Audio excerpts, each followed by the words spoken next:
The mist clung to the Thames like a shroud on that fateful autumn evening in 1932, as the grand Harrington Manor loomed over the riverside, its ancient library vault a sanctum of forgotten tomes and whispered secrets. Lady Evelyn Harrington, the radiant heiress whose fortune rivaled the crown's jewels, lay crumpled amid the dusty shelves, her porcelain skin marred by a ghastly pallor. A delicate teacup shattered at her feet bore the faint aroma of bitter almonds. Cyanide, the silent assassin. Who among the household had orchestrated this venomous tableau? As the clock struck midnight, a shadow stirred in the vault's dim recesses, vanishing like a ghost into the fog-shrouded night, leaving only questions to echo in the chill air. Chapter 1. The Vault of Shadows. The mist draped the Thames like a widow's veil, curling around the ancient stones of Harrington Manor on that fateful autumn evening in 1932. The manor, a Gothic relic of England's storied past, stood sentinel on the riverbank, its turrets piercing the fog like the jagged teeth of some slumbering beast. Within its walls, the Riverside Library loomed, a sanctuary of knowledge where leather-bound tomes whispered secrets older than the oaks lining the estate. But tonight the library's heart, a subterranean vault, cradled a darker secret. The lifeless form of Lady Evelyn Harrington, the radiant heiress whose fortune gleamed brighter than the crown's jewels. Her body lay crumpled amid dusty shelves, her porcelain skin marred by a ghastly pallor, as if death had drained her vitality in a single, cruel stroke. A delicate teacup, shattered at her feet, exhaled the faint, bitter scent of almonds. Cyanide, the silent assassin. The vault's heavy iron door, locked from within, mocked the notion of intrusion. Who, in this house of wealth and whispers, had orchestrated such a venomous tableau? As the clock in the manor's grand hall tolled midnight, a shadow flickered in the vault's dim recesses, vanishing into the fog-shrouded night like a ghost fleeing judgment.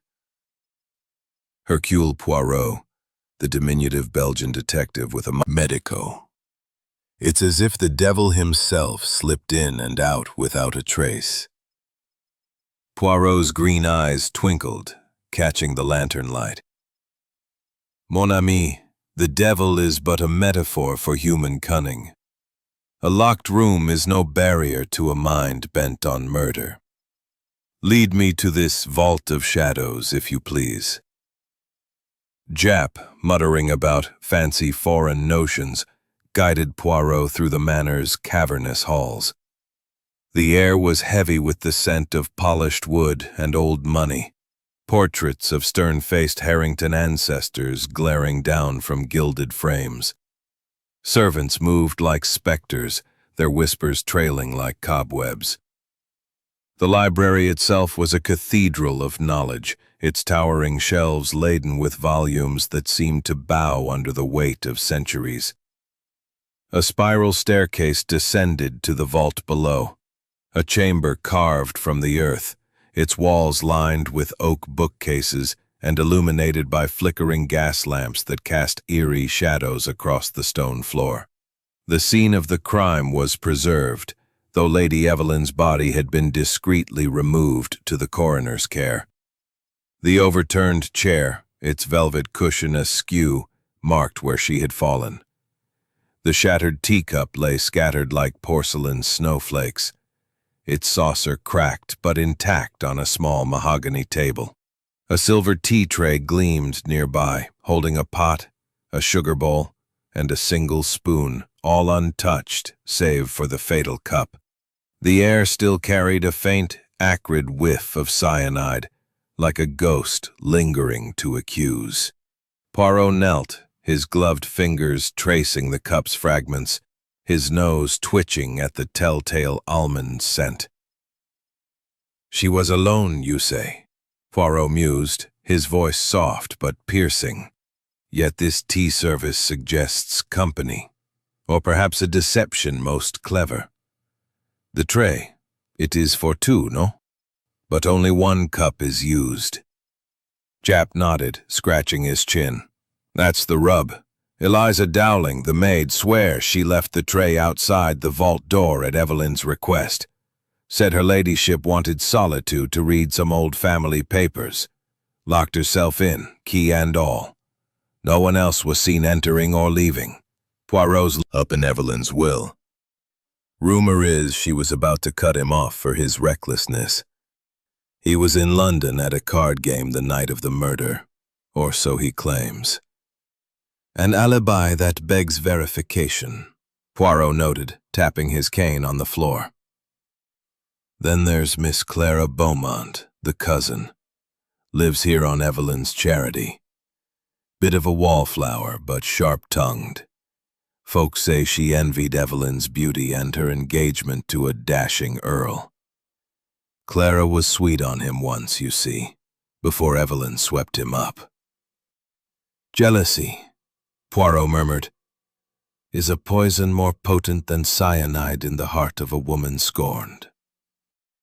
Mr. Archibald Thorne, the family librarian, Jap went on. Odd duck, lives for his books.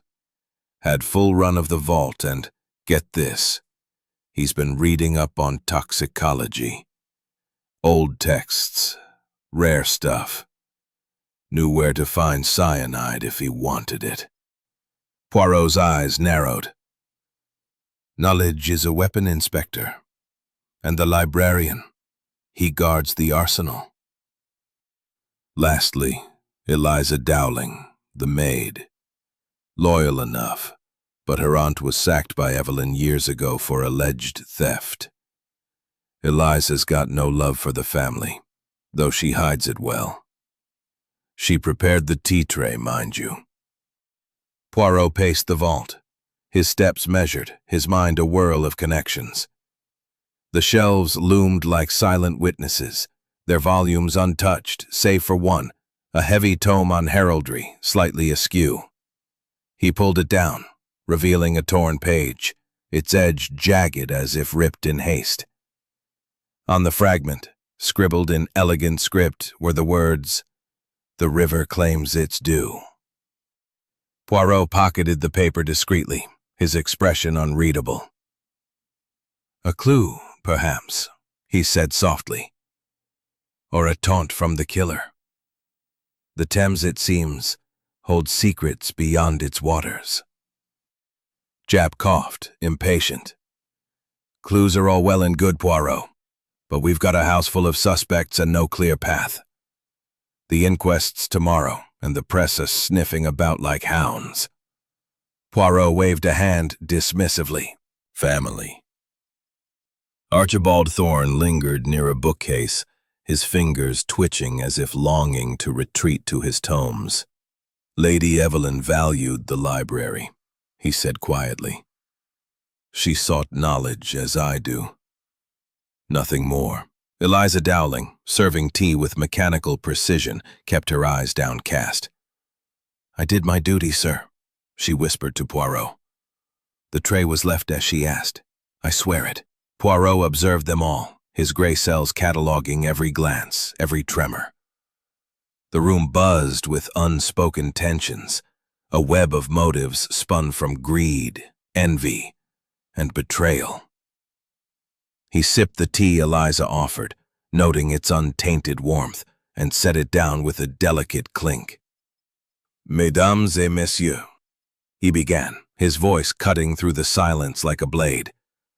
"A crime has been committed, most heinous, in a room locked to the world. Yet the truth, it hides not in locks, but in the hearts of those who stand before me.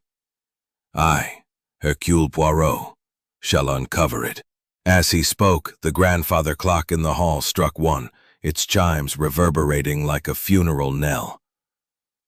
The group stirred, uneasy, their secrets shifting like shadows in the candlelight. Poirot's gaze lingered on the torn page in his pocket, its cryptic message a thread in the tapestry of murder. But then, from the upper floors, A scream shattered the night. A woman's cry, raw with terror, echoing from the darkened corridors above. The household froze, eyes wide as footsteps pounded down the staircase. Poirot's cane tapped once, sharply, on the floor. "It seems," he said, his voice calm but laced with steel, "the shadows of Harrington Manor have more to reveal." Chapter 2. Whispers from the Past. The scream that shattered the stillness of Harrington Manor cut through the fog-laden air like a shard of glass. It echoed from the upper floors, a raw, piercing cry that froze the household in the drawing room, their faces pale as moonlight. Hercule Poirot, his cane poised mid-step, tilted his head, his green eyes narrowing with the precision of a hawk. Inspector Japp, ever the man of the center, her auburn hair disheveled, her hands clutching a velvet jewelry box as if it were a lifeline. Her eyes, wide with terror, darted to Poirot and Japp as they entered, followed by the rest of the household. Sir Reginald, stern and imposing. Victor, reeking of brandy.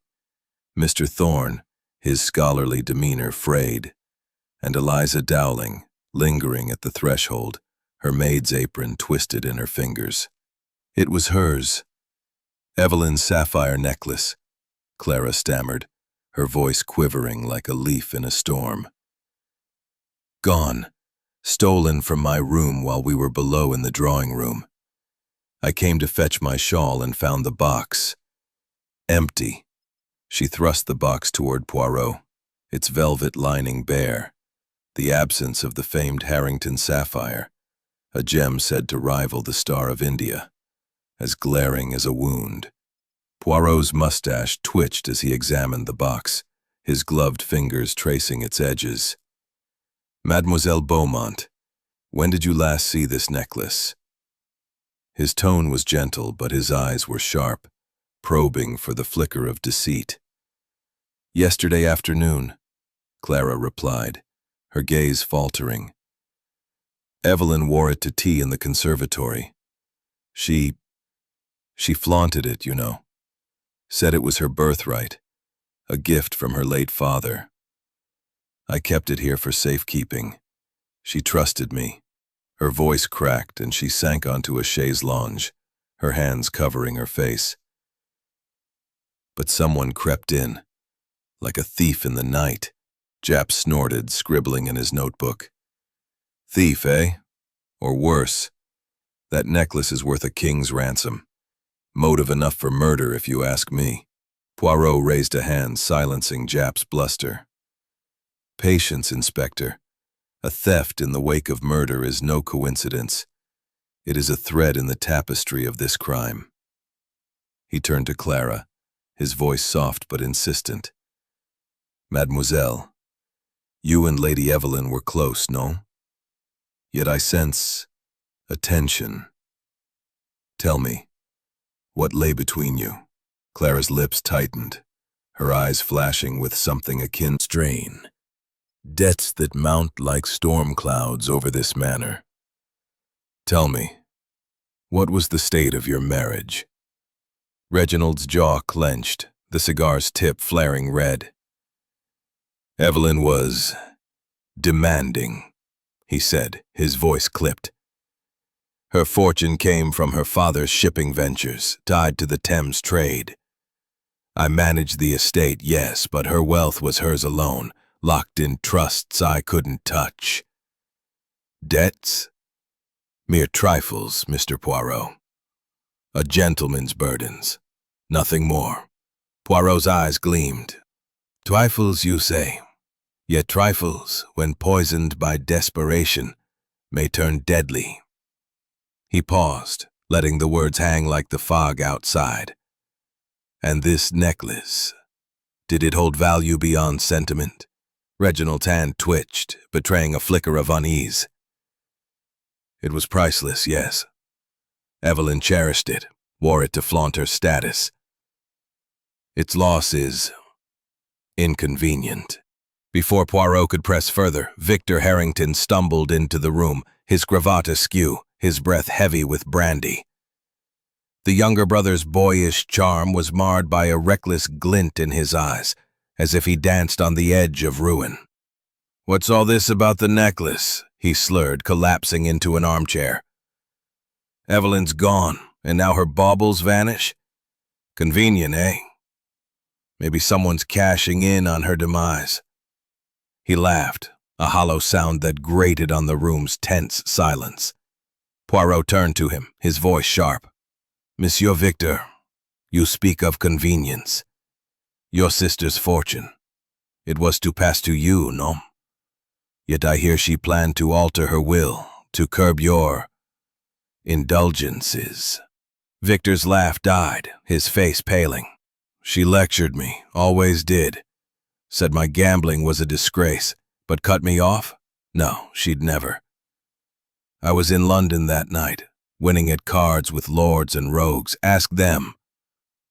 His bravado faltered, his alibi thin as the mist over the Thames. Poirot's gaze shifted to the victim's background, piecing together the threads of Lady Evelyn's life. Orphaned young when her flinched, his scholarly composure cracking. "Nothing, sir," he stammered, his glasses glinting in the firelight. "Merely research, a treatise on heraldry for my studies. Lady Evelyn often consulted me on such matters."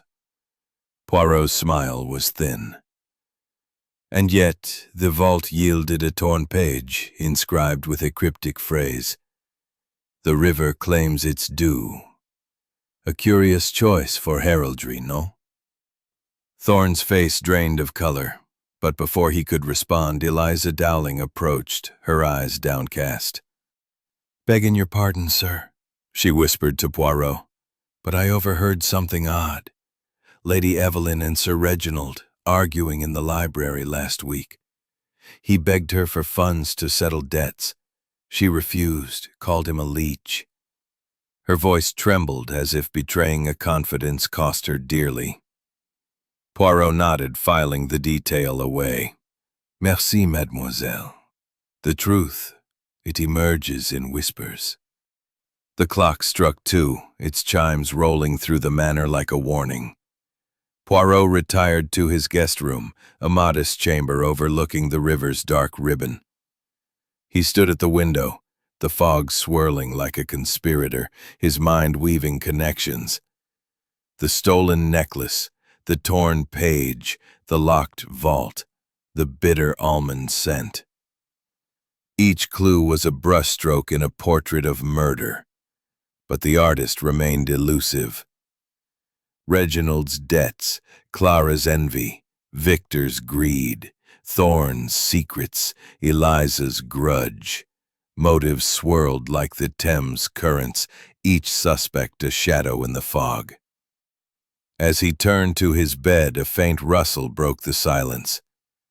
A folded note slid under his door, its edges crisp against the worn floorboards. Poirot retrieved it, his fingers steadied despite the hour's chill. Unfolding it, he read the words scrawled in elegant, hurried script. "Beware the river's curse." The note trembled slightly in his hand, not from fear but from the thrill of the chase. The river, it seemed, was more than a backdrop. It was a player in this deadly game. But opportunity. Poirot descended to the servants' quarters, a narrow warren of stone and timber beneath the manor's opulent facade. The air was damp, heavy with the scent of coal dust and boiled cabbage, a stark contrast to the polished grandeur above. Eliza Dowling, the maid, was there, her wiry frame hunched over a scrubbed pine table, her hands twisting her apron as if wringing out her own fears.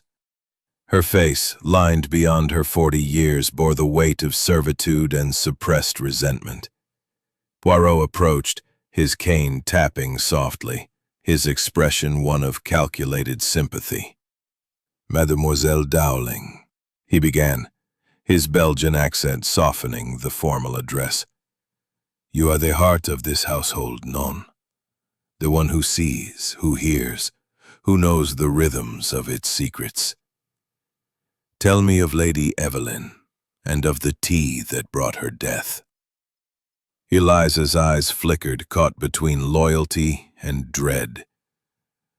I did my duty, Mr. Poirot," she said, her voice low, cracked like the porcelain of the fatal teacup. "I prepared the tray as she asked. Tea, sugar, 1 cup. She was particular, always was. Said she wanted solitude in the vault to read some old papers. I left the tray outside the door as she liked and went back to my work." Poirot's mustache twitched, a sign his mind was sifting her words for truth. "And this tea, it was untouched by any hand but yours until it reached the vault." Eliza nodded vigorously, her fingers tightening on the apron. "I swear it, sir. I had no reason to harm her. But my aunt, you see, she worked here years ago. Lady Evelyn sacked her, called her a thief. It wasn't true, my aunt was honest. But the family, they ruined her. I stayed on, needed the work. But I never forgot." Poirot leaned closer, his green eyes piercing. "A grudge, mademoiselle, is a seed that may grow into poison. The cyanide, it was in the tea. From where did it come?" Eliza's breath caught, her hands trembling. "To the tray." Poirot raised a hand, his voice calm but firm. "Mon ami, you leap like a hound, but the scent may be false. The vial, it is too convenient, non? A red herring, perhaps, placed to mislead. The little gray cells, they suspect misdirection." He turned to Eliza, his tone softening. "Mademoiselle, you heard arguments, you said, between Lady Evelyn and Sir Reginald. Tell me more." Eliza hesitated, then spoke in a rush. "Last week, sir, in the library. I was polishing the banisters nearby.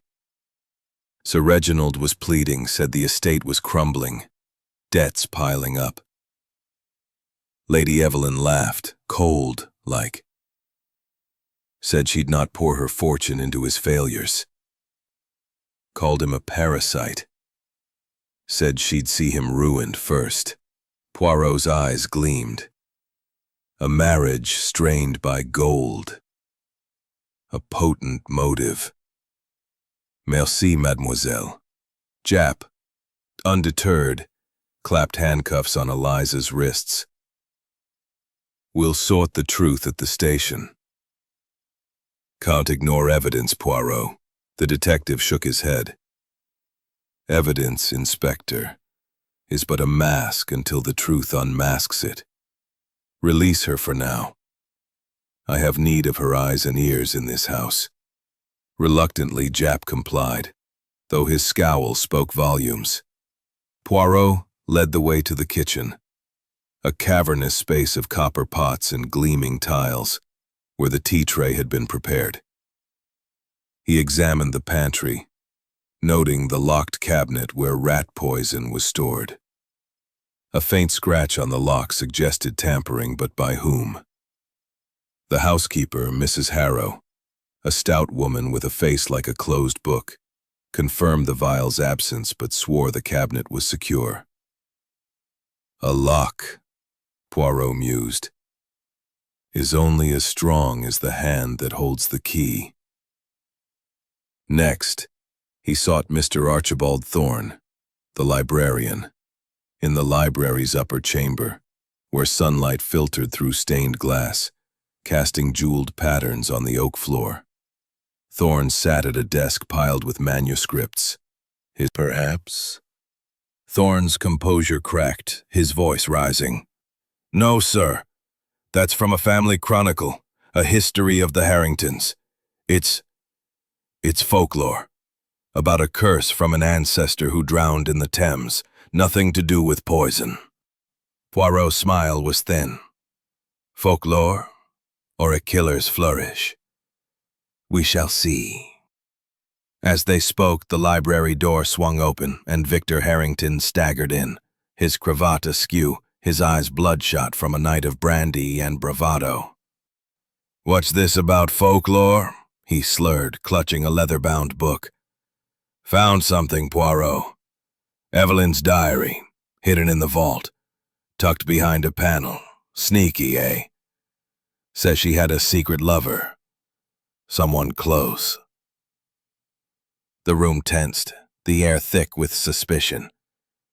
Victor tossed the diary onto the desk, its pages fluttering open to reveal Evelyn's elegant script.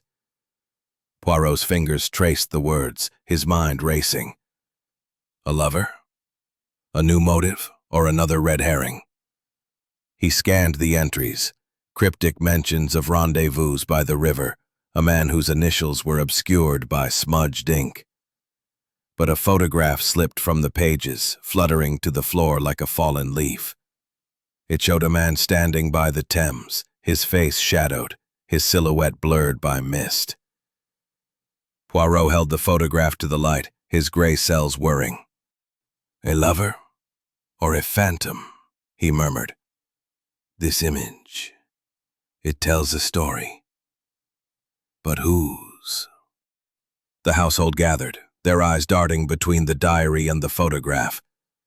Sir Reginald's jaw tightened, Clara's hands trembled, Thorne's gaze flickered, and Eliza shrank back, as if the image accused her.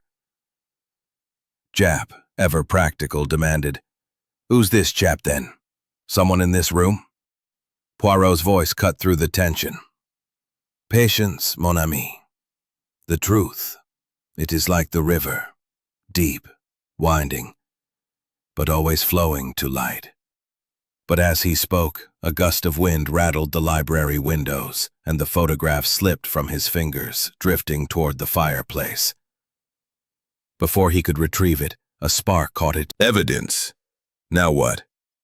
Poirot's mustache twitched, a faint smile playing beneath it.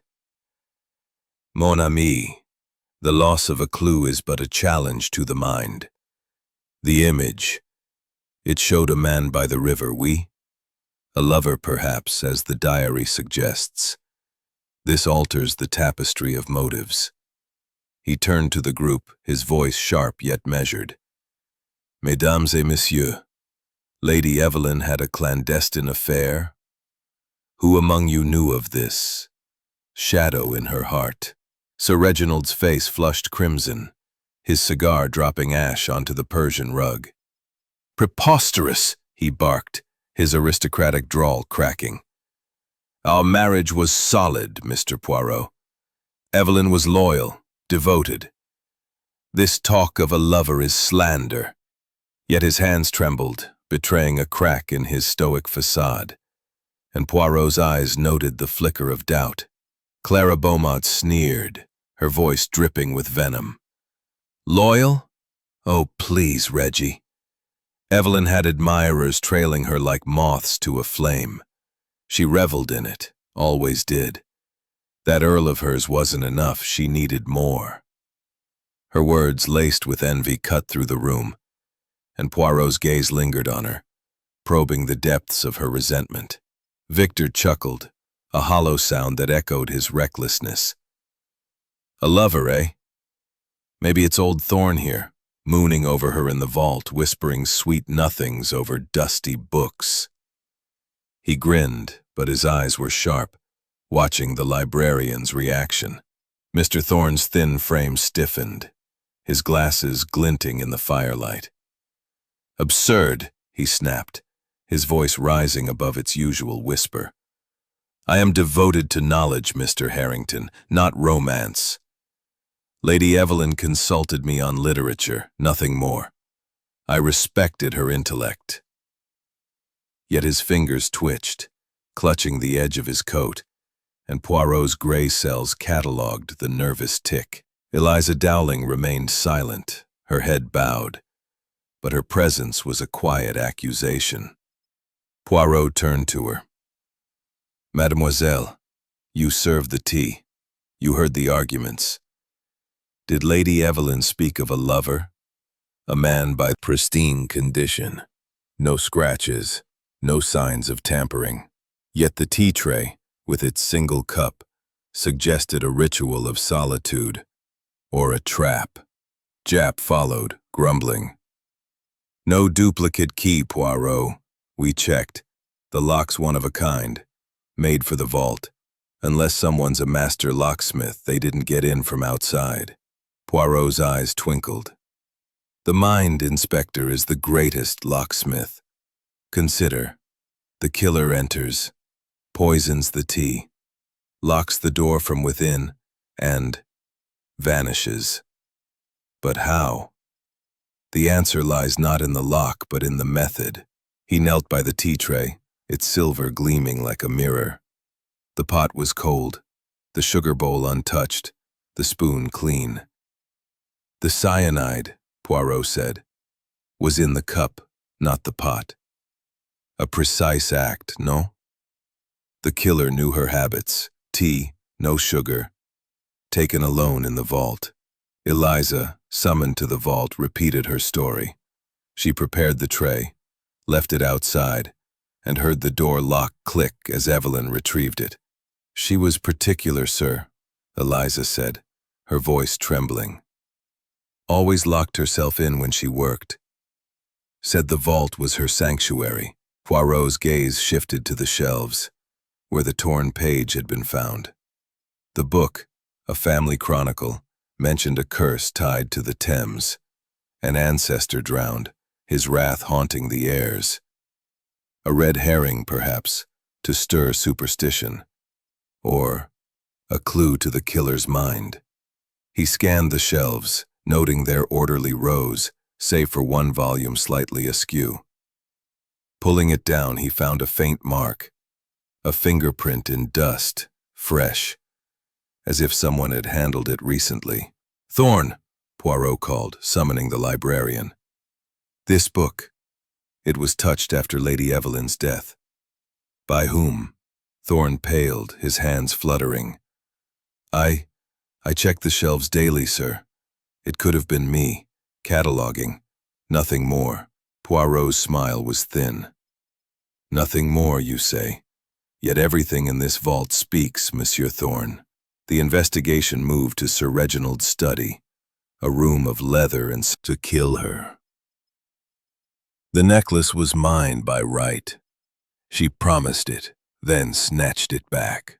Poirot's gaze softened, but his mind was relentless. "Promises broken, mademoiselle, breed resentment. And resentment, it may pour poison as easily as tea."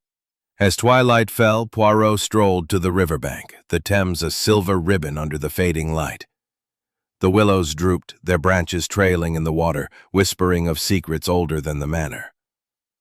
The diary's mention of a lover by the river, the photograph's shadowy figure, the note's curse, they all pointed to the Thames, a silent witness to the crime. He paused, his cane sinking into the soft earth, his mind tracing the currents of motive. Reginald's debts, Clara's envy, Victor's greed, Thorn's knowledge, Eliza's grudge. Each suspect was a ripple, but the source of the disturbance remained hidden. Suddenly, a splash broke the silence, sharp and deliberate. Poirot turned, his eyes scanning the river's edge. A figure stood under the willows. Clara Beaumont, her hands moving swiftly, tossing something into the water. Poirot's cane struck the ground as he hastened forward, his voice cutting through the dusk. "Mademoiselle, what do you discard so urgently?" Clara froze, her face pale as the moon. In her trembling hand was a small glass vial, its label glinting in the fading light. Before it sank into the Thames, Poirot seized it, his fingers swift despite the chill. The label read, "Tonic for nerves." But the scent, faint but unmistakable, was not of medicine. It was of almonds. Clara gasped, her voice breaking. "It's not what you think, Mr. Poirot. It's my medicine, nothing more." Poirot's eyes locked onto hers, his voice low. Dangerous. Medicine, mademoiselle? Or the poison that claimed your cousin's life? The river murmured, its secrets deepening, as the fog closed in around them.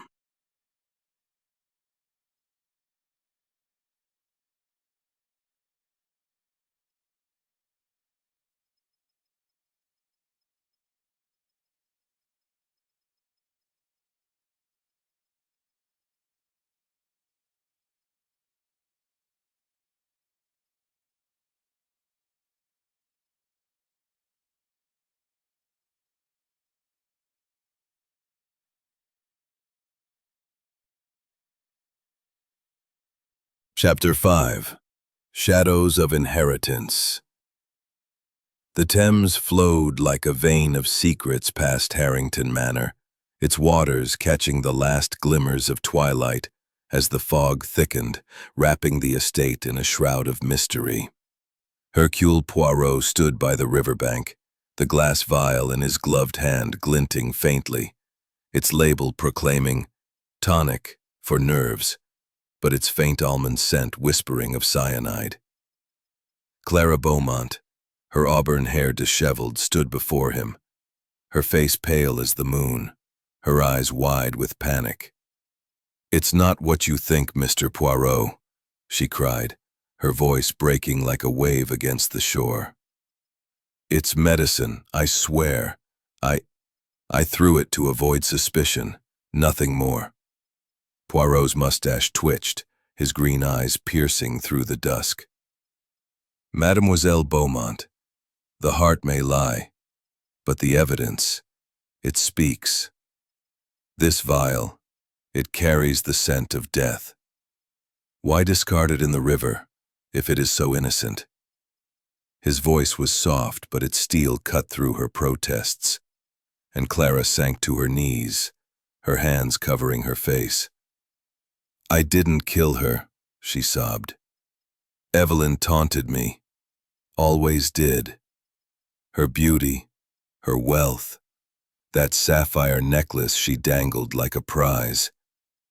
She promised it to me once, when we were girls. But then she laughed, said I'd never wear it. I wished her ill, yes, but not death." Her tears glistened in the fading light, and Poirot, ever the observer of human nature, patted her hand gently. "The heart's poisons, mademoiselle, are subtler than cyanide," he murmured. "But we shall see if yours run deeper." Inspector Japp, huffing from the chase, joined them, his notebook flapping like a bird's wing. "Got you red-handed, Miss Beaumont," he declared, eyeing the vial. "Throwing evidence into the Thames? That's as good as a confession." Poirot raised a hand, his expression calm but firm. "Non, mon ami. The vial. It is a clue but not a confession. Let us test its contents before words." Poirot turned to Victor, whose alibi, a Calicard game in London, had been mentioned but not verified. "Monsieur Harrington," he began, his voice cutting through the room's tension. "You claim you were in London the night of your sister's murder, winning at cards. Yet the hour of her death, it allows for a swift return by motorcar, no?" Victor's laugh was hollow, his cravat askew. "Swift return? You think I'd race back to poison my own sister? She was a nag, sure, but her money was my lifeline. Why cut it off?" His bravado faltered, his eyes darting to Japp, who was already scribbling a note to telephone London. Poirot's gaze shifted to the vault, where Lady Evelyn's diary had revealed a secret lover, and a hidden compartment had yielded letters signed A.T. He summoned Thorne, the librarian, whose scholarly demeanor masked a nervous energy. "Monsieur Thorne, these letters, they bear your initials. A coincidence or a confession of the heart?" Thorne's glasses glinted in the firelight, his voice strained. "A coincidence, Mr. Poirot. I admired Lady Evelyn, yes, her intellect, her passion for knowledge. We corresponded about literature, nothing more. Those letters, they were platonic, I assure you. He paused, then added, if you seek A.T., perhaps Alfred Turner, her solicitor. Evelyn mentioned him often, said he was drafting a new will. Poirot's eyebrow arched. A new will? This is most interesting. And what did she intend to change? Thorne hesitated, his fingers clutching his coat. She spoke of disinheriting Victor. His gambling, it vexed her. She wanted the fortune secured for the estate, not his debts. Victor, overhearing, leapt to his feet, his face flushed. Lies. She promised to help me, said she'd clear my slate. You're framing me, Thorne, you bookish snake. His outburst drew gasps, and Poirot's gray cells noted the rising tension, each suspect a thread in a tangled web. To verify Thorne's claim, Poirot instructed belonged to Evelyn, or her killer. Mademoiselle Beaumont, Poirot called, holding up the earring. It is familiar, no? A piece of your cousin's collection, perhaps? Clara's eyes widened, then narrowed. It's Evelyn's. She wore it with the necklace. But how did it get there?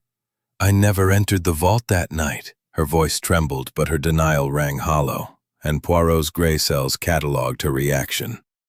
Jap, meanwhile, received word from the coroner. The vial Clara discarded was harmless, a simple nerve tonic, as she claimed. Another dead end, Jap muttered, but Poirot's smile was enigmatic. A dead end, or a diversion. The killer, they play a game of shadows. The investigation shifted to Victor's alibi. Jap's call to London confirmed the card game, but a witness noted Victor left early, before midnight, time enough to return to the manor by motor car. You lied, Harrington, Jap accused, his finger jabbing. Victor shrugged, his grin defiant. Left early to celebrate, Inspector. Doesn't mean I killed her. Poirot paced, the vault's stone floor echoing his steps. The earring, the letters, the vial, the alibi. Each clue was a ripple in the Thames, but the source of the disturbance eluded him. He recalled the torn page. The river claims its due. Was it folklore, as Thorne claimed, or a killer's taunt? The manor's history whispered of a drowned ancestor, a curse on the heirs, but Poirot dismissed superstition. The curse, he murmured, is human greed, not ghostly wrath. As night deepened, Poirot lingered in the vault, his lantern casting shadows that danced like suspects. Eliza, passing by with a tray, paused, her voice barely audible. Sir, I saw something odd that night. Miss Clara, near the kitchen, before I left the tea tray. She was holding something. A small bottle, like the one you found.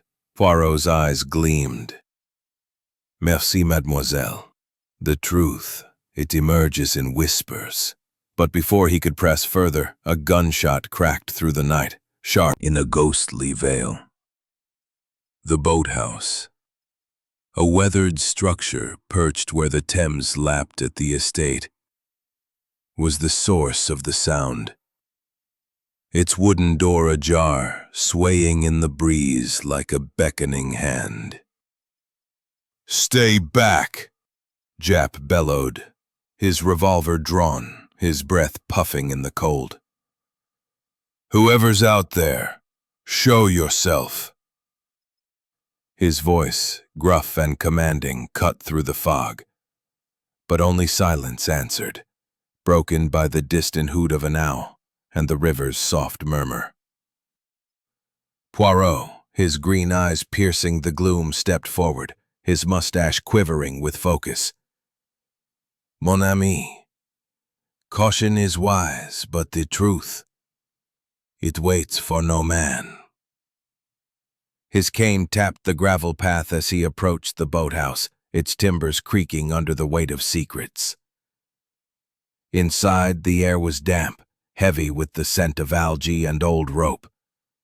A single lantern flickered on a crate, casting jagged shadows across the walls. There, slumped against a pile of fishing nets, was Sir Reginald Harrington, his broad face ashen, his left arm bleeding from a gunshot wound. A revolver lay beside him, its barrel still warm, a faint wisp of smoke curling from its muzzle. "Reginald," Clara Beaumont gasped, rushing forward, only to be restrained by Jap. Victor, his brandy-fueled bravado fading, stared wide-eyed, while Mr. Thorne hovered at the threshold, his glasses glinting like twin moons. Eliza Dowling, clutching her apron, whispered a prayer, her eyes darting to the shadows as if expecting a specter to emerge. Poirot knelt beside Reginald, his gloved fingers probing the wound with clinical precision. "Monsieur Harrington, you are fortunate. The bullet, it has grazed, not pierced. Speak. What happened here?" Reginald's voice was hoarse, his eyes clouded with pain or guilt. "It was a moment of weakness," he rasped. "The guilt, Mr. Poirot. Evelyn's death, the debts, the accusations. I thought to end it all. Took Victor's revolver. Stood, his cane tapping the boathouse floor, his mind weaving connections. The revolver, the wound, the vial Clara discarded, the diary's lover, the torn page's curse. Each clue was a ripple in the Thames, but the current of truth remained elusive. The household returned to the Manor's drawing room, where the fire crackled, casting a warm glow that failed to thaw the chill of suspicion. Reginald, his arm bandaged by Eliza under Poirot's watchful eye, sat heavily, his cigar abandoned. "I loved Evelyn," he insisted, his voice low. "We argued, yes, about money, always money. She found out about an indiscretion. An actress in London, draining funds. Evelyn threatened divorce, said she'd cut me off. But murder? Never." Poirot's eyes gleamed. "An indiscretion, monsieur. A motive, perhaps, to silence a wife who held the purse strings." Reginald's jaw tightened, but he said no more. Clara, seated primly, interjected, her voice sharp. "He's not the only one with secrets, Mr. Poirot. Evelyn wasn't a saint. She had her lover, didn't she? That diary proves it. Maybe he killed her, jealous of her Earl." Victor laughed, a bitter edge to it. "Or maybe you, Clara, couldn't stand her having it all. Beauty, wealth, love. You were always in her shadow, weren't you?" His words stung and Clara's hands clenched, her eyes flashing with resentment.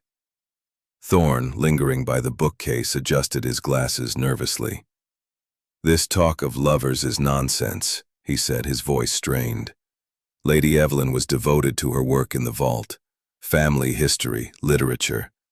She confided in me her fears, said someone was watching her, perhaps poisoning her mind with doubts." Poirot's head tilted, his gray cells seizing the thread. "Poisoning her mind, Monsieur Thorne? Or her tea? You knew of cyanide, no? From your apothecary texts." Thorne flinched, his hands trembling. I only provided knowledge." She asked, "Household. Anyone could have taken it," she admitted, her voice clipped. "But Eliza's the one who uses the pantry most." Poirot's gaze lingered on the lock's faint scratches, noted in the previous chapter but now more telling. "A key or a clever hand," he murmured. "The poison. It was not in the vial Clara discarded, but perhaps another, hidden in plain sight. Returning to the drawing room, Poirot confronted Clara anew. "Mademoiselle, Eliza saw you near the kitchen before the tea was prepared. Holding a bottle, perhaps?" Clara's face drained of color. I was fetching my tonic. I told you, it's for nerves. I'd never poison Evelyn, no matter how she taunted me." Her voice broke, but her eyes held a flicker of defiance, and Poirot's gray cells catalogued the contradiction. Jap, impatient, pressed Victor. "Your gun, Harrington, used to stage a suicide or an attack, care to explain?" Victor shrugged, his grin forced. "Someone nicked it. I'm no killer, Inspector. Check my alibi. London's my witness." But Poirot's mind was elsewhere, tracing the diary's lover. The A.T. letters, Thorne's initials, suggested a connection. Yet his denial and the solicitor's name muddied the waters. The earring in the vault, the torn page's curse, the gunshot, all were threads in a tapestry of deception. But the pattern was incomplete. As the clock struck 10, its chimes rolling through the manor like a funeral knell, Poirot stood by the window, the Thames a dark ribbon beyond. The fog pressed against the glass as if eager to invade. He recalled Eliza's whisper, Clara near the kitchen, a bottle in hand. Was it the tonic, or something deadlier? And the revolver, Victor's, yet in Reginald's hand. A frame, or a desperate act? Suddenly, a cry from the grounds broke the silence, not a scream but a shout, urgent and raw. Jap bolted for the door, Poirot following, his cane tapping rapidly. The sound came from the riverbank where a figure was seen fleeing into the fog, a shadow, questions in its wake. Poirot's green eyes, sharp as a falcon's, scanned the darkness, his gray cells humming with the thrill of the chase. "The killer, they grow careless," he murmured, his Belgian accent curling around each syllable.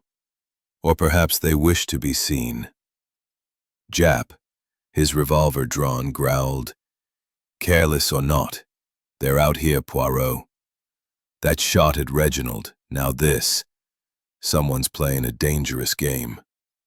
His boots crunched on the path as he swept his lantern across the riverbank, its beam cutting through the fog like a blade. The Thames lapped at the shore, its waters dark and inscrutable, whispering secrets older than the manor itself. Poirot knelt by the footprint, his gloved fingers tracing its edges. A man's boot, perhaps, but small, delicate even, and wet, as if fresh from the river's embrace. He stood, his gaze drifting to the willows, their branches drooping like mourners. The boathouse, it is a stage, no? The gunshot, a distraction. But from what? The group returned to the manor, the tension palpable as they gathered in the library, where the gas lamps flickered, casting eerie shadows across the oak shelves. Poirot, ever methodical, turned his attention to the vault below, the heart of the mystery. The iron door, locked when Lady Evelyn's body was found, mocked the notion of intrusion. Yet the footprints suggested a hidden path. He descended the spiral staircase, his cane tapping rhythmically, Jap at his heels. The vault's air was heavy with the scent of dust and old leather. The shattered teacup still scattered like porcelain snowflakes on the stone floor. Poirot's fingers brushed the oak shelves, his eyes scanning for anomalies. "The locked room. It is a puzzle," he said, his voice soft but piercing. "But every puzzle has a solution, hidden in plain sight." He paused at the rear wall, where a tapestry hung. its faded threads depicting a river god entwined with serpents. A faint draft stirred its edges, and Poirot's mustache, its exit emerging near the boathouse, hidden by a cluster of reeds. Wet footprints, faint but matching the one on the steps, marked the path, confirming Poirot's theory. "The killer. They entered here," he said, pointing to the muddy prints. "They locked the vault from within, then fled through the tunnel, leaving the key in Evelyn's pocket. A clever ruse, no?" Jap nodded, his face grim. "So, an insider who knew the manor's secrets, or an outsider with inside help? That narrows it, but not enough." Back in the library, Poirot summoned the household, their faces a gallery of unease. Sir Reginald, his arm bandaged, his eyes dark with defiance. Victor, his bravado tempered by suspicion. Clara, her hands clasped tightly. Mr. Thorne, his scholarly air frayed. And Eliza, her maid's apron a shield against scrutiny. "Mesdames et messieurs," Poirot began, his voice cutting through the silence. The vault was no fortress. A hidden passage, known to few, allowed entry from the Thames. Who among you knew of this secret? Elser. Reginald's jaw tightened. "Nonsense! That tunnel's a myth, a children's tale. My grandfather spoke of it, but it was sealed decades ago." His voice carried a tremor, and Poirot's gray cells noted the lie in his eyes. Victor smirked, his brandy glass refilled. "A myth, eh? Funny how myths keep popping up. Maybe Evelyn found it, met her lover there. Ever think of that, Reggie?"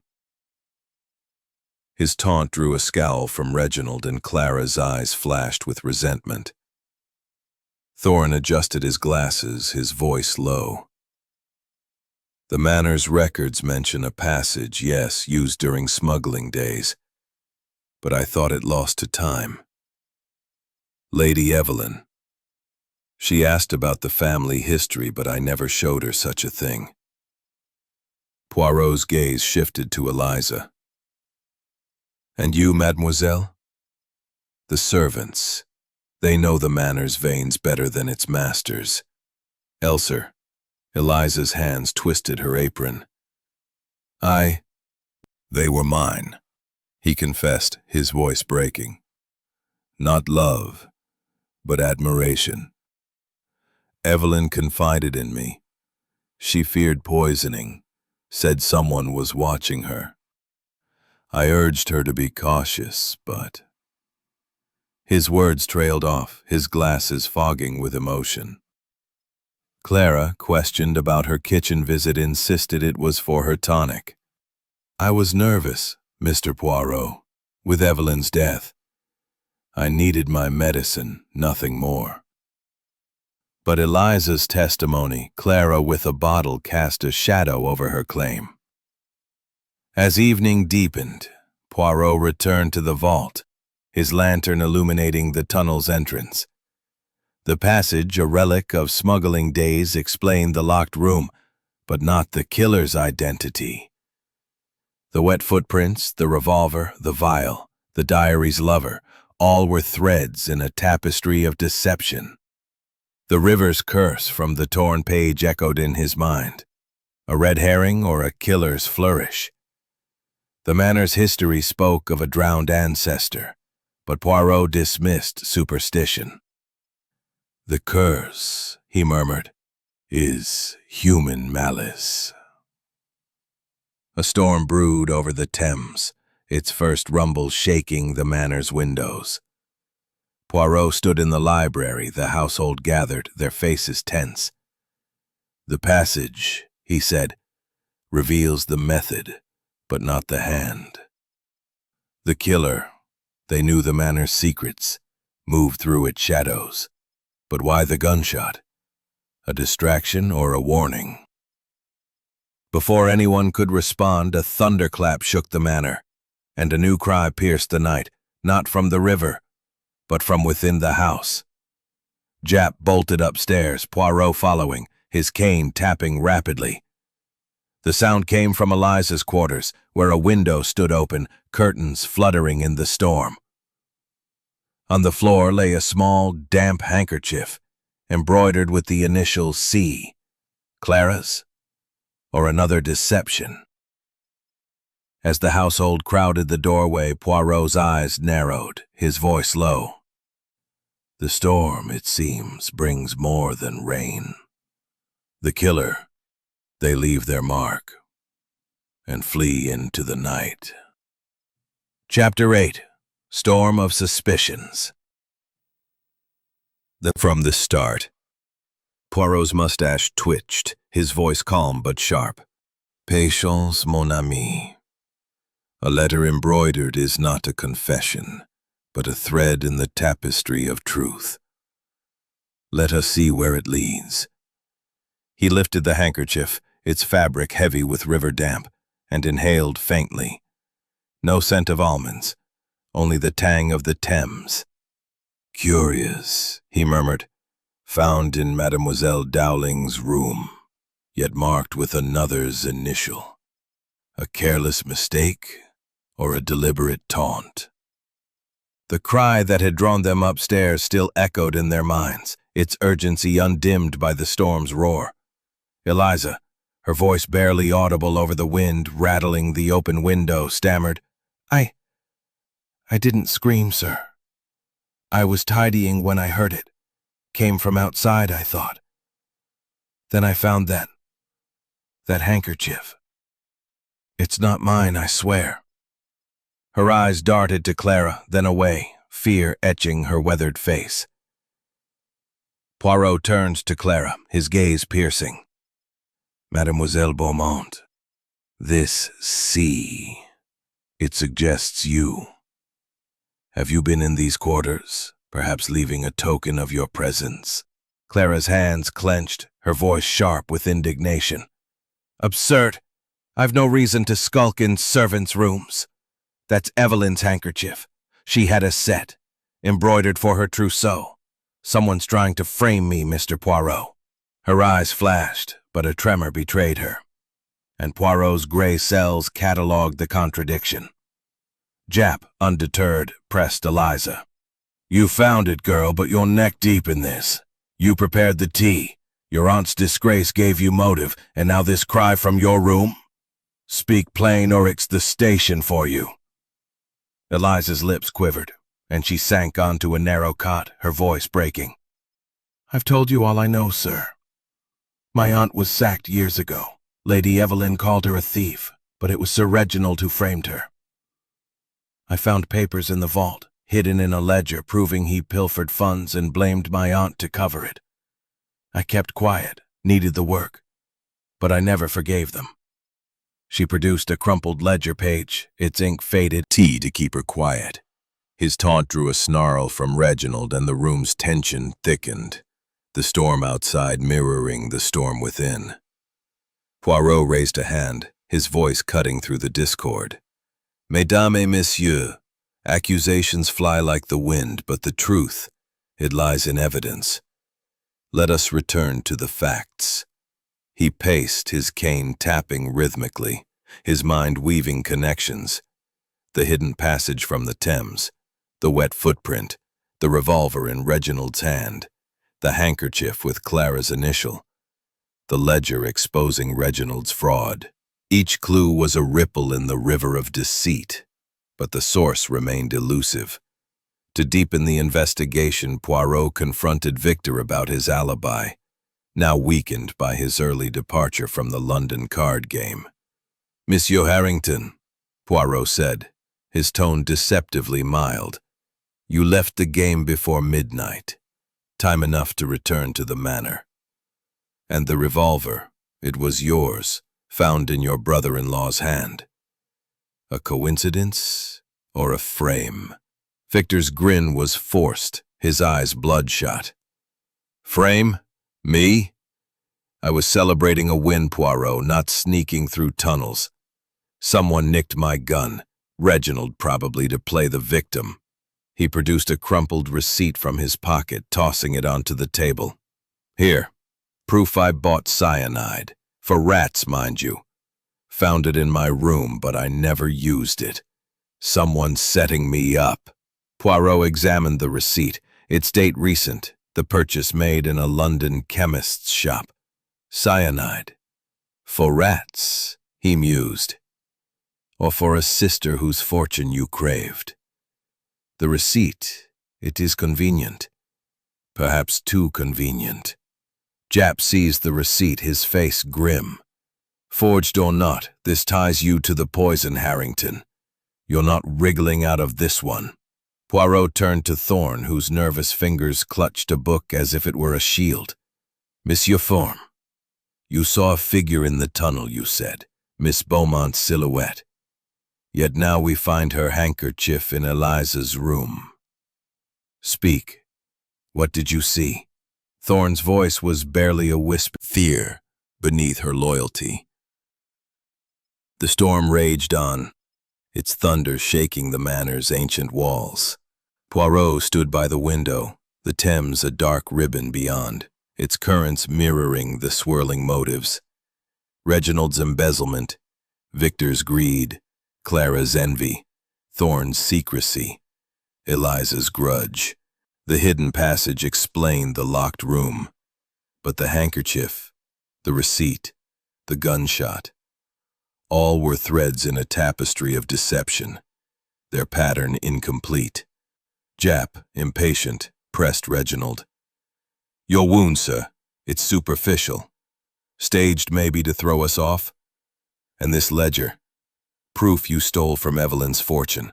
Care to explain? Reginald's face flushed, but he held firm. I staged nothing. The shot was a moment of despair. As for the ledger, it's old business, settled long ago. His denial rang hollow, and Poirot's eyes narrowed, sensing a lie. Victor, emboldened, pointed to Clara. She's the one to watch, Poirot. Sneaking into the vault, tossing vials in the river. Now her handkerchief turns up. She's got guilt written all over her.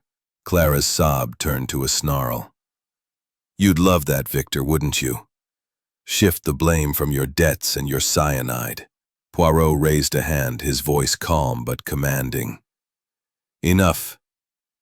The truth, it is not in accusations but in evidence. The handkerchief, the receipt, the passage, all point to a killer who weaves deception like a spider its web. As he spoke, a thunderclap shook the manor, and the gas lamps flickered, plunging the room into darkness. A collective gasp rose, followed by a rustle, a movement in the shadows. When the lights flared back, a window stood open, its curtains fluttering in the storm. On the floor lay a single wet glove, its leather glistening, unmarked by initials, but heavy with implication. Poirot's eyes gleamed, his voice low.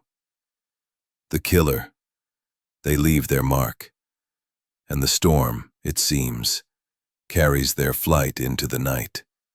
Chapter 9. Gathering the threads. The storm. We're closing in. Poirot's mustache twitched, his voice calm but commanding. Mesdames et messieurs, the hour grows late, and the truth, it emerges from the shadows. The glove, the handkerchief, the passage, the poison, all are threads in a tapestry of murder. I, Hercule Poirot, shall weave them into clarity. He paced, his cane tapping rhythmically on the polished floor, the storm's rumble punctuating his words like an ominous underscore. Let us gather the facts, no? Lady Evelyn, poisoned by cyanide in her tea, found in a locked vault, the key in her pocket.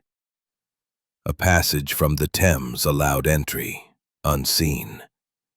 A gunshot, a stolen necklace, a lover's diary, a cryptic curse, all distractions, yet all revealing. The household shifted uneasily, their faces etched with guilt, fear, or defiance. Poirot turned to Reginald, his gaze piercing. "Monsieur Harrington, your debts, your embezzlement, your staged wound, these paint a picture of desperation. Did you poison your wife to secure her fortune?" Reginald's jaw clenched, his voice hoarse. "I've told you, Poirot. I loved Evelyn. Yes, I took funds, old debts, settled quietly. The gunshot was despair, not a stage. I'd never harm her." His eyes darted to the glove, and a flicker of fear crossed his face, noted by Poirot's gray cells. Victor, slumped in an armchair, snorted. "Despair, Reggie? Or a clever act? You're not the only one with secrets. That cyanide receipt in my name? Forged, I tell you. Someone's framing me to take the fall." He tossed back a glass of brandy, his hand trembling, his alibi weakened by his early departure from London. Clara, her hands clasped tightly, interjected, her voice sharp. "Framing? Look to yourself, Victor. You craved Evelyn's fortune to pay your debts. And that handkerchief, it's not mine, despite the sea. Someone's playing games, Mr. Poirot, and I'm no killer." Her eyes glistened with tears, but her defiance Planted to stir superstition, or a killer's flourish. He produced the burned photograph's remnants, its shadowy figure lost to ash. A lover, suggested by the diary. Yet the face, it was altered, a deception to mislead. He turned to the vial Clara discarded, now confirmed as a harmless tonic. A distraction, thrown into the Thames to divert suspicion. But the cyanide, it came from elsewhere. Perhaps the missing vial in the kitchen, accessible to all. He pointed to the glove, its leather glistening. And this, dropped in haste, unmarked but fresh from the river. The killer, they moved through the passage, leaving traces. Jap, impatient, interrupted. "Enough threads, Poirot. Who's the killer? Reginald with his debts? Victor with his forged receipt? Clara with her handkerchief? Thorne with his poison books? Or Eliza with her grudge?" Poirot's smile was enigmatic. "The little gray cells, they see a pattern. The cyanide placed in the tea required knowledge. Thorne's texts. The passage known to the family. Reginald, Victor, perhaps Clara. The motive? It is greed, but whose?" He paced, his voice rising. "The killer entered via the tunnel, poisoned the tea, locked the vault, and fled. The gunshot, a distraction to mask their escape. The handkerchief, the glove, planted to confuse." He turned to Victor. "Monsieur, your receipt, your revolver, your weakened alibi. Greed for Evelyn's fortune drove you, no? You knew the passage, a childhood secret, and used it to enter unseen." Victor leapt up, his face flushed. "Rubbish! I was in London. You've no proof." Poirot's gaze shifted to Eliza. "Mademoiselle Dowling, you aided, perhaps unwittingly. Your grudge, it made you vulnerable. Did someone persuade you to leave the tray unattended?" Eliza gasped, shaking her head. "No, sir. I did my duty, nothing more." "They are among us. Their motives cloaked in greed, envy, or betrayal. But the little gray cells, they see through the fog. The passage was the key. The cyanide, the weapon. The manor, the stage. Before he could continue, a commotion erupted. Clara lunged forward, her hand snatching the glove from the floor, as if to destroy it. Jap seized her wrist, his voice booming. "Not so fast, miss! That's evidence!" Clara's sob broke free, her face crumpling. "It's not mine. I swear someone's framing me." Her eyes darted to Victor, then Thorne, then Reginald, accusation in her gaze. Poirot's voice cut through the chaos. "Mademoiselle, your fear betrays you. Or does it betray another?" He stepped closer, his eyes locking onto hers. "The glove, the handkerchief, the passage, all point to a killer who knows this house too well." But as he spoke, a new sound shattered the tension. A sharp crack, not thunder, but glass breaking somewhere in the manor. The household froze, eyes wide, as Jap bolted for the door, revolver drawn. Poirot followed, his cane tapping rapidly, his gray cells racing. The sound came from the vault below, where a window, hidden behind shelves, lay shattered, its shards glinting in the candlelight. Poirot's eyes narrowed, his voice low. "The killer, they strike again. Or they flee, leaving chaos in their wake." Chapter 10. The Final Deduction. The storm's fury had subsided, leaving Harrington Manor steeped in an eerie calm. The Thames murmuring softly as dawn's first light crept over the horizon. The library, its oak shelves bathed in the pale glow of candles, stood as a silent witness to the unraveling of a deadly tapestry. The shattered window in the vault below, its glass scattered like the fragments of truth, had heightened the household's tension to a fever pitch. Hercule Poirot stood at the center of the room, his cane poised, his green eyes gleaming with the certainty of a mind that had pierced the fog of deception. The household gathered, voice steady but commanding. "The facts, they are clear. Lady Evelyn, heiress to a fortune tied to the Thames, was poisoned in her sanctuary, the vault, locked from within. A passage from the river allowed entry, unseen. The cyanide, precise in its delivery, required knowledge. The motives, greed, envy, betrayal, revenge, swirled like the river's currents. But the truth, it lies in the method, not the motive." He turned to Reginald, his gaze piercing. "Monsieur Harrington, your debts, your embezzlement, your staged wound, they suggested guilt.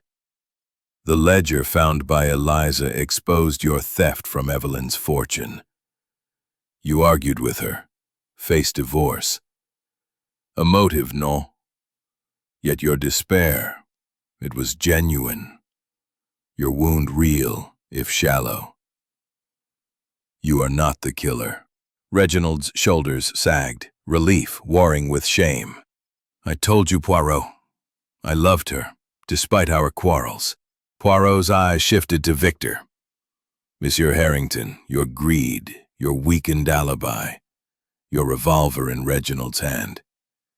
They pointed to you. The cyanide receipt found in your room screamed guilt. Yet the receipt, it was forged, too convenient, placed to mislead. You knew the passage, a childhood secret. But your absence in London, though shaky, holds. You are not the killer." Victor's grin was weak, his brandy glass trembling. "Knew I was clear, Poirot. I'm no murderer."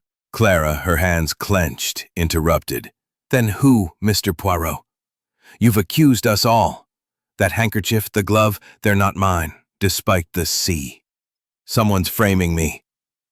Her voice broke, tears glistening. But Poirot's gaze was unrelenting. "Mademoiselle Beaumont," he said. Your envy, your confrontation in the vault, your discarded vial, they cast suspicion. The handkerchief embroidered with your initial was found in Eliza's room.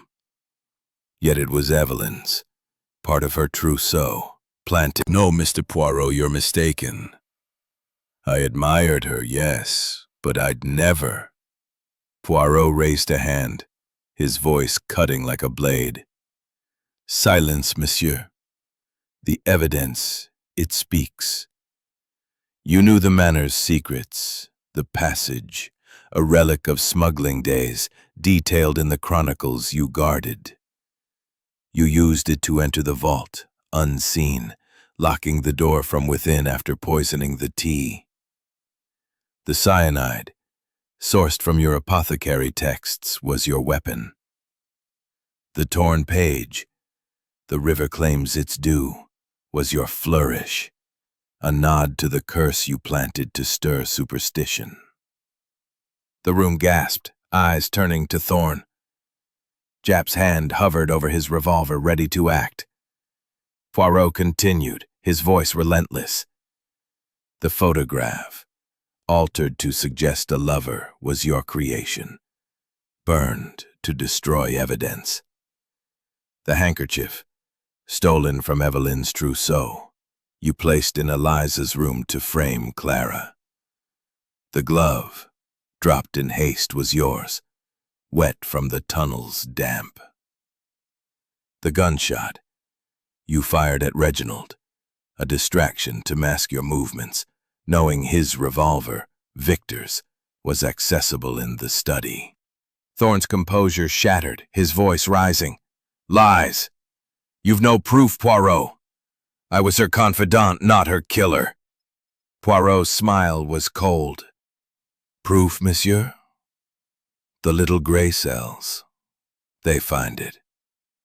In your study, hidden among your books, we shall find cyanide traces. A diary of your obsession. Perhaps a draft of the note slipped under my door. Beware the river's curse. A search it will confirm. Thorne lunged, knocking over a candelabrum, its flames scattering like stars. Japp tackled him, pinning him to the floor as the candles flickered, threatening to plunge the room into darkness. Got you, Japp roared, cuffs snapping onto Thorne's wrists. Thorne's voice broke, a sob escaping. She was mine, in knowledge, in spirit, but not in heart. She mocked me, called my love foolish. I couldn't bear it, the poison. Thanks. Victor, sobered, nodded silently. Clara, relieved, wiped her tears. Eliza, freed, bowed her head. Japp clapped Poirot's shoulder. You've done it again, old chap. A devil of a case, but you saw through it.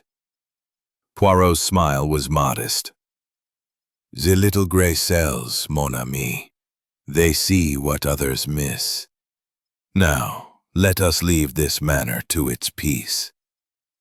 As he stepped into the Rolls-Royce, the river's murmur faded, and Harrington Manor receded into the mist. But as the car rolled away, a faint sound caught Poirot's ear. A whisper, like a woman's voice, carried on the breeze. The river, it seemed to say before fading into silence.